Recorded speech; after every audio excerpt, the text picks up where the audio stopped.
The gentle, rhythmic patter of rain on the roof was almost comforting as Alex lay in his basement bedroom, cocooned in the heavy silence of his parents' house.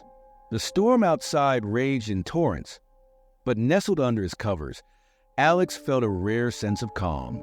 He'd been living here for months, a temporary retreat after years of struggling to replicate his older brother's success. The basement was his sanctuary, complete with a kitchenette, bathroom, office, and even a small TV, giving him no reason to venture upstairs unless absolutely necessary. Tonight, with his parents away, he had the entire place to himself.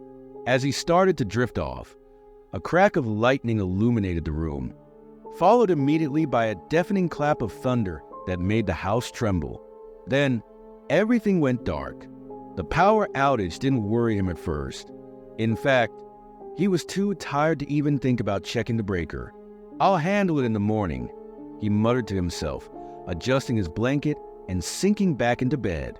But then came a sound that jolted him upright, a loud, deliberate thud against one of the basement windows. It didn't sound like the storm. This was something intentional, unnatural. Holding his breath, Alex reached for his phone, turning on the flashlight and slowly scanning the room. The white beam danced over the basement walls, casting eerie shadows. Alex's heart pounded as he directed the light toward the small basement window above his bed. He was about to dismiss the sound as debris blown by the storm until he saw it. A face, pale and distorted by the glass, was pressed against the window, staring directly at him.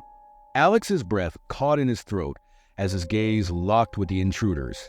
The stranger's expression was one of hollow emptiness, eyes unblinking, lips pulled into an almost unnatural sneer. The moment felt eternal, but before he could react, the face moved out of sight. He stumbled back, clutching his phone tightly. Was this some kind of prank?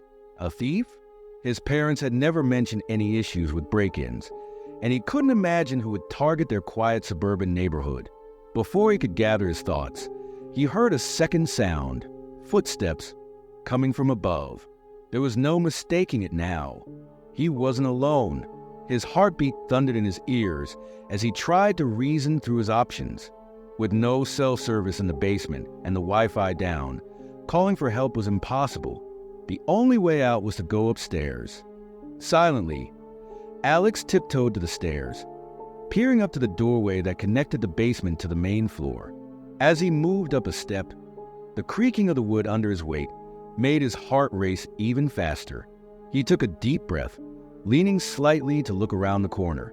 In the dim light cast by flashlights, he could make out 3 figures moving methodically through the living room. One of them, a tall man in a leather jacket, held a gun in his hand, the muzzle gleaming under the beam of his flashlight. Another, a short woman with wiry hair, turned toward the man and said in a low voice, "Alex is in the basement. Go find him." Alex's heart sank. They knew his name. Panic set in like ice in his veins, freezing him in place as the reality of the situation hit him. He was a target. These weren't just random burglars. They had come for him. Frantically, he retreated back down the stairs, his mind racing. He couldn't stay down here. They would eventually find him. The only way out was through one of the small basement windows, but breaking through would make noise, potentially alerting the intruders. Yet, he was running out of options. Grabbing a small stool, he approached one of the basement windows. With one last, desperate glance around, he raised the stool and smashed it into the glass. The window shattered with a loud crash, sending shards spraying into the rain-soaked grass outside.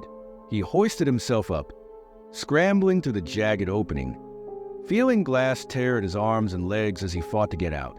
Once outside, the cold rain instantly soaked him, chilling him to the bone. Ignoring the sting of his injuries, he sprinted across the yard to the nearest neighbor's house, pounding on their door. The storm muffled his knocks, and he pounded harder, screaming for help. Finally, the porch light flickered on, and an older man cautiously opened the door, his expression wary. "Please, call the police." "There are people in my house." Alex gasped, drenched and shaking. Without hesitation, the neighbor pulled out his phone and dialed 911, his eyes widening as he noticed Alex's bloodied appearance. In minutes, the police arrived, storming into the house with flashlights and weapons drawn. Alex watched from a distance, heart hammering, hoping they would catch the intruders. But by the time the officers completed their search, the house was empty. The intruders were gone, leaving no trace of their presence. The police found only the shattered basement window, signs of a hasty escape. Alex tried to explain everything he saw: the man with the gun, the haunting face at the window, but with no evidence, there was little the police could do. When his parents returned the next day, Alex recounted the events to them, but their reaction was far from supportive. Furious about the damage to the basement, they scolded him for what they considered reckless behavior, hinting that maybe he had overreacted or imagined parts of it. Their disapproval stung, leaving him feeling isolated and humiliated. Days passed, and Alex tried to shake off the terror of that night, but it lingered, gnawing at him in quiet moments. He found himself compulsively checking the locks, eyeing the basement windows with suspicion. The sense of safety he once felt was shattered, replaced by a lingering dread. Each creak of the house, every gust of wind against the window, sent his heart racing, a constant reminder that he was not alone that night, that he had been hunted. One night, unable to sleep, he lay staring at the ceiling, wondering who those people were and how they knew his name. He thought of his older brother, of how easily success had come to him, while Alex struggled just to find his footing.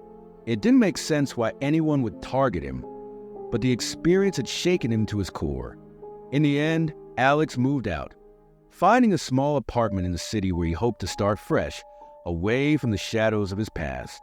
Yet, even in the bright lights of his new home, he could never fully shake the feeling of being watched.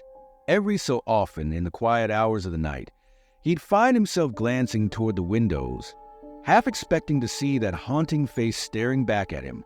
Though he tried to leave the memory behind, it haunted him, a reminder of that one stormy night and the fear that still lingered in the shadows, waiting for him to let his guard down. And while he never saw those intruders again, he knew they were out there, watching, waiting. His life might have returned to a semblance of normalcy, but he would never forget the chilling words that echoed in his mind. "Alex is in the basement. Go find him." The end.